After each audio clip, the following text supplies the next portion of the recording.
India आघाडीची राजधानीत होणारी बैठक ही काही पहिली बैठक नाही आहे. पहिली बैठक बिहारमध्ये झाली.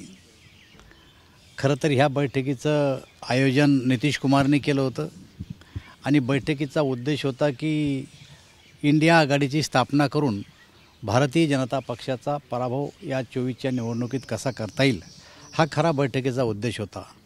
परंतु बैठकीला सुरुवात होताच सगळ्यात पहिला मुद्दा जर कोणता पुढे आला असेल तर राहुल गांधीच्या लग्नाचा मुद्दा जो आला आणि त्याच्याहून देशभर एकच चर्चा सुरू झाली. ही बैठक काही गांभीर्यानं ही बैठका घेत नाही. दुसरी बेंगलोरला झाली, तिसरी मुंबईला झाली आणि आता चौथी बैठक ही दिल्लीला होत आहेत. परंतु आपल्या लक्षात आलं असेल की प्रत्येकाने आपलं जे मत व्यक्त केलं आहे तर ते कोणी विषेपणीला चाललं आहे, विपक्षणाला चाललं आहे, तर कोणी ऑनलाईन येणार आहेत, कोणी अगोदर प्रधानमंत्र्याला भेटणार आहे आणि मग त्या बैठकीला यायचं की नाही ते ठरवणार आहे. याचाच अर्थ असा की या बैठकीमध्ये आता खऱ्या अर्थानं काही राम उरलेला नाही आहे. कारण 3-4 राज्यात 5 राज्यात ज्या निवडणुका झाल्या त्या 5 राज्यामध्ये केवळ एका राज्यामध्ये अनपेक्षितपणानं त्यांना यश मिळालं आणि हातचे 2 जे राज्य होते पूर्वीच्या काळात, एक आणि आत्ता, हे दोन्ही राज्य त्यांच्या हातातून गेले आणि भारतीय जनता पक्ष मोठ्या फरकानं त्या ठिकाणी निवडून आला. आणि अशा नैराश्यामध्ये असणारे हे पक्ष आता एकत्र जरी आले तरी भारतीय जनता पक्षाच्या यशावर कुठल्याही प्रकारचं फरक पडणार नाही असं आम्हाला वाटतं आहे. परंतु एक गोष्ट लक्षात आपण घेतली पाहिजे की हे कितीही जरी एकत्र आले तरी यांचा अजेंडा ठरवला जाणार नाही, यांचा प्रधानमंत्री पदाचा उमेदवार ठरवला जाणार नाही आणि याच्यानंतर येणाऱ्या बैठकामध्ये जर प्रधानमंत्री पदाचा उमेदवार जर ठरवण्याची भाषा कोणी एखाद्यानं केली रे की एकही माणूस यांच्या बैठकीला उपस्थित राहणार नाही, अशा प्रकारची वांझुटी बैठक आहे. या बैठकीला काही अर्थ नाही. उद्धव ठाकरे आणि शरद पवार दोघे काय एवढे प्रयत्न करतायत? असं आहे, त्यांना असं वाटतं की आत्ता जर का आम्ही लीड केलं तर कदाचित या इंडिया आघाडीचा नेतृत्व करण्याची संधी आम्हाला मिळेल, हा चाललेला त्यांचा खटाटोप आहे. पण इंडिया आघाडी होईल आणि कायम राहील असं वाटतंय का तुम्हाला? आता आजच्या बैठकीवरूनच चित्र स्पष्ट झालेलं आहे की इंडिया आघाडी ही कायम निवडणुकीपर्यंत राहू शकत नाही. वातावरण निर्माण करण्याचा प्रयत्न करतात. मध्य प्रदेशमध्ये अखिलेश सिंगांनी जागा मागितल्याच्या नंतर काँग्रेसने त्यांना वेळसुद्धा दिला नाही बोलायला आणि अशा परिस्थितीमध्ये अखिलेश सिंगांनी काय बयान दिलं हे सर्व या देशातल्या जनतेला माहिती आहे. त्यामुळे ही आघाडी टिकणारी नाही आहे. आज मराठा आरक्षणाची बैठक बोलवली आहे संभाजीराजांनी, सर्वपक्षीय बैठक आहे, तुम्ही त्याला उपस्थित राहणार का? खरं तर माझी संभाजीराजेची 4 दिवसापूर्वी भेट झाली. ते आले होते.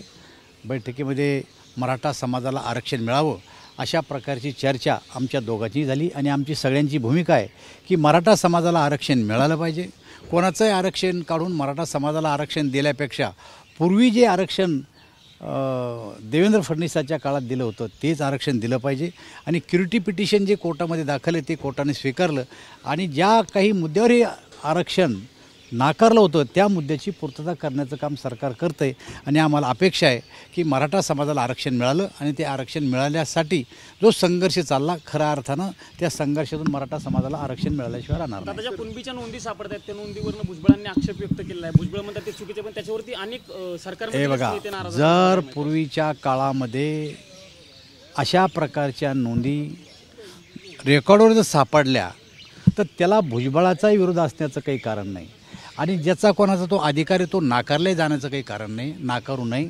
नोंदी असतील त्याला ते आरक्षण मिळालं पाहिजे असं आमचं मत आहे. साहेब, लोकसभा अध्यक्षांनी पहिल्यांदाच सिक्युरिटी ब्रीच नंतर सगळ्या खासदारांना पत्र लिहिले आणि म्हटलं की खासदारांचं निलंबन काही सुरक्षेशी संबंधित मुद्दा नाही आहे आणि सुरक्षेवरती चर्चा नको म्हणून प्रोब व्हावी किंवा फक्त चौकशी व्हावी. तेव्हा संसदेचं जो कार्यक्षेत्र आहे ते पूर्णपणानं लोकसभेच्या अध्यक्षाच्या अधिकारात येत आहे.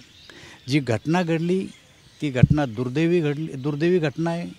या घटनेचं आम्हीही समर्थन करत नाही. त्याची चौकशी सुरू आहे.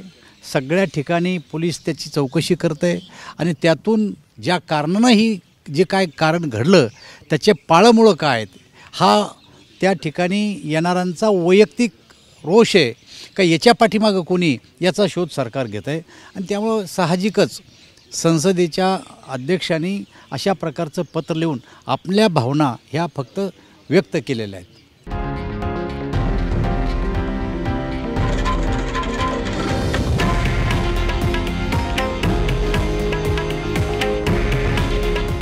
आहे देशातील नंबर 1 न्यूज नेटवर्क आणि आपण पाहत आहात TV9 मराठी. काळजी तुमची, हित महाराष्ट्राचं.